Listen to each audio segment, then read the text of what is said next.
அன்பு தமிழ் நெஞ்சங்களுக்கு ஆஸ்ட்ரோ தமிழ் மகளின் இனிய வணக்கங்கள்.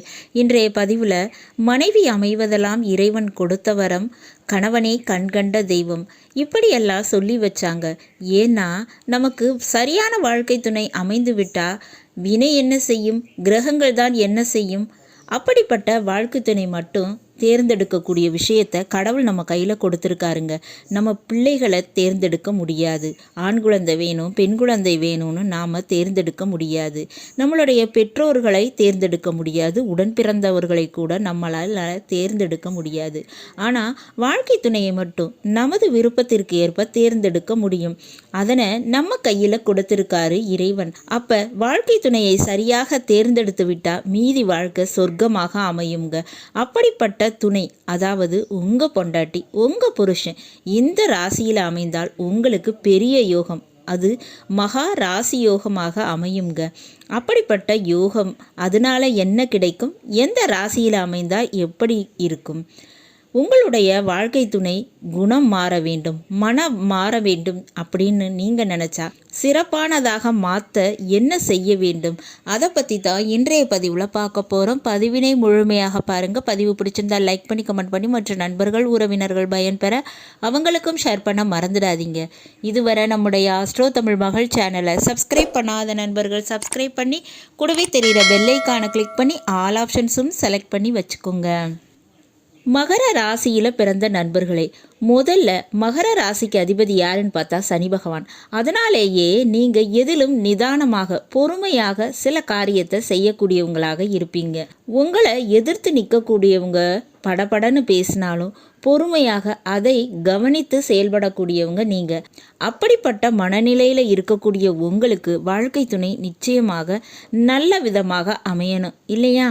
அதில் மகர ராசியில் பிறந்த உங்களுக்கு துலா ராசியிலேயோ துலா லக்னத்திலேயோ பிறந்தவர்கள் கணவனாகவோ மனைவியாகவோ அமைந்து விட்டால் நிச்சயமாக உங்களுடைய புகழானது உச்சத்தை தொடுங்க. பொருளாதார நிலையில் உயர்வடைவீங்க. தொழிலில் வேலையில் மிகப்பெரிய யோகம் உண்டுங்க. இது நிச்சயமாக நடக்கும். அடுத்ததாக பார்த்தோம்னா, மகர ராசியில் பிறந்த உங்களுக்கு ரிஷப ராசியிலேயோ அல்லது ரிஷப லக்னத்திலேயோ பிறந்தவங்க உங்களுடைய கணவனாகவோ மனைவியாகவோ அமைந்து விட்டால் நிச்சயமாக உங்களுடன் இணைந்து வாழ்க்கையில் போராடி பல விஷயங்களை கடக்கக்கூடியவங்களாகவும் உழைப்பவர்களாகவும் இருப்பாங்க. நீங்கள் எதிர்பார்த்த காதல், அந்யோன்யம், வசீகரம் இதெல்லாம் நிச்சயமாக அவங்கக்கிட்ட இருந்து கிடைக்குங்க. அதே போல் உங்களுக்கு சொத்து சுகம் இதெல்லாம் விருத்தி அடையும். அடுத்ததாக பார்த்தோம்னா, கடக ராசி அல்லது கடக லக்னம் இதில் பிறந்தவங்க உங்களுடைய வாழ்க்கை துணையாக அமைந்து விட்டால் நிச்சயமாக எதிர்பாராத விதத்தில் கூட நன்மைகள் நடக்குங்க. நல்ல கணவன் மனைவியாக மட்டுமல்ல, நல்ல நண்பர்களாகவும் இருப்பீங்க.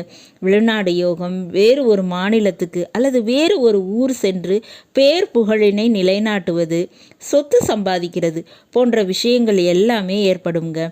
அடுத்தபடியாக கன்னி ராசியில் அல்லது கன்னி லக்னத்தில் பிறந்தவங்க உங்களுடைய வாழ்க்கை துணையாக உங்களுக்கு கணவனாகவோ அல்லது உங்களுக்கு மனைவியாகவோ அமைஞ்சிட்டா உங்களுக்கு ஒரு பெற்றோரை போல அல்லது தாயை போல தந்தையை போல இருந்து நன்றாக கவனித்துக்குவாங்க. சரியான முறையில் உங்களை வழிநடத்தி வாழ்க்கையை மாற்றுவாங்க. அப்படிப்பட்டவங்களாக இருப்பாங்கங்க. இந்த 4 ராசியில் வாழ்க்கை துணை அமைந்து விட்டால் நிச்சயமாக கிரகங்களோ வினைப்பயனோ உங்களை ஒன்றுமே செய்ய முடியாது. உங்கள் வாழ்வில் நிறைய நன்மைகள் கண்டிப்பாக வந்து சேருங்க. அதுக்கு வாய்ப்புகள் இருக்குது. சரிங்க, இப்போ வேறு ஒரு ராசியில் உங்கள் வாழ்க்கை துணை அமைஞ்சிட்டாங்க அல்லது உங்கள் வாழ்க்கை துணையுடன் போராட்டம், பிரிவு, கருத்து வேறுபாடு, சண்டை சச்சரவு வருது. நீங்கள் என்ன சொன்னாலும் அவங்க புரிஞ்சுக்க மாட்டேங்கிறாங்க. அப்படி ஒரு நிலைப்பாடு இருந்துச்சுன்னா அவங்க மனம் மாறணும், குணம் மாறணும் அப்படின்னு நீங்கள் நினச்சா என்ன செய்யலாம்?